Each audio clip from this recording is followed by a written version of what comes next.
কি হয়েছে দাদা? ডক্টর নক্ষত্র রায়চৌধুরী আমাকে কংস বলেছে। হ্যাঁ, ডক্টর নক্ষত্র রায়চৌধুরী, আমি তোমার জন্য কংসই হব।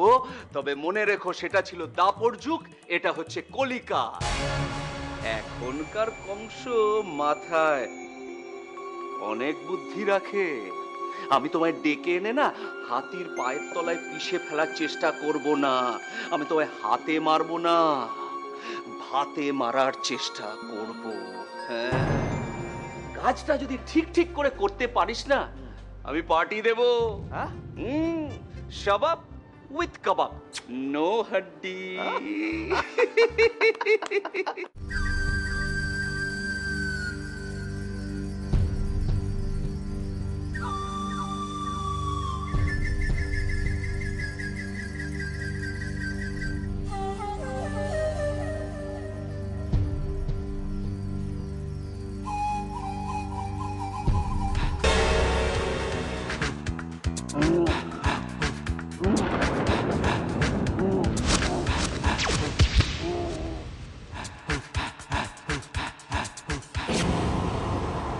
কোথায় যে রয়েছে এখনো not reachable. K not reachable? Jayanta কোথায় রে? ওকে একটু আমার কাছে নিয়ে আয়, ওকে বুকের মধ্যে জড়িয়ে ধরি, ধরে একটু পিঠটা চাপড়ে দিই। যন্ত্রকে ডাকা যাবে না।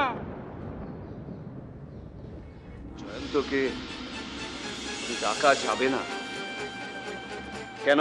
ডাকলে শুনতে পাবে না। কেন? কারণ যন্ত্রটা ডক্টর রায়চৌধুরীকে বিনা অজ্ঞান হয়ে পড়ে রয়েছে। কেন রে? জানি না। আর রিঙ্গো?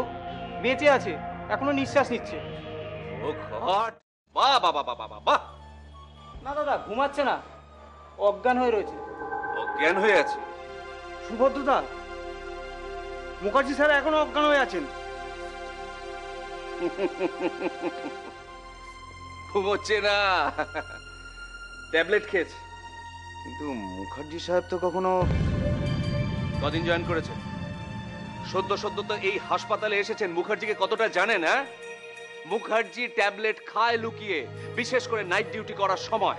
একই রাতে একই চেম্বারে দুজন মানুষ অজ্ঞান হয়ে পড়ে আছে, অথচ দুজন আলাদা আলাদা ধরনের নেশা করেছে।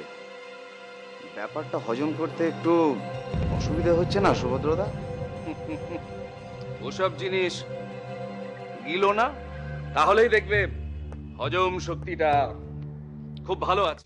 ডক্টর মুখার্জি, সিনেমাতে হিরো ভিলেনকে চাপকে সিধে করে দেয়, কিন্তু বাস্তবে সেটা হয় না। বাস্তবে অসংখ্য সাধারণ মানুষের পাশাপাশি না এরকম অসংখ্য সুভদ্র সেন ঘুরে বেড়ায়। কম বেশি আমরা সকলেই এদের চিনি, জানি, এবং কম বেশি সকলেই আমরা এক্সপ্লয়েটেড হই, কিন্তু কিছু করার থাকে না, কিচ্ছু করার থাকে না।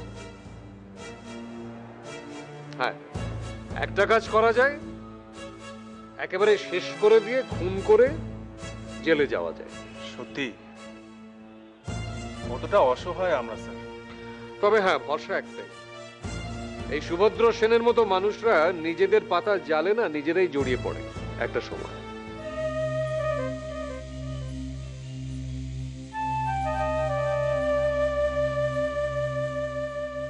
রিঙ্গো, রিঙ্গো,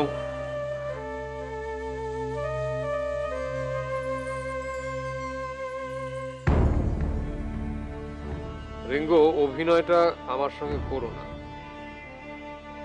আমি তোমার ব্রেনের ব্লুপ্রিন্টটা দেখে নিয়েছি। কোনো পরিস্থিতিতেই তুমি তোমার স্মৃতি কিন্তু হারাতে পারো না। অভিনয়টা বন্ধ করো, দুটো প্রশ্নের আমাকে ঠিকঠাক জবাব দাও। দাদা, আমার একটা শর্ত আছে। তোমার শর্ত আমি মেনে নিলাম। আপনি জানেন আমার শর্তটা কি? বললাম তো জানি। এখন প্রশ্নের জবাব দাও, কাল রাত্রে জয়ন্তকে মেরেছিল কে?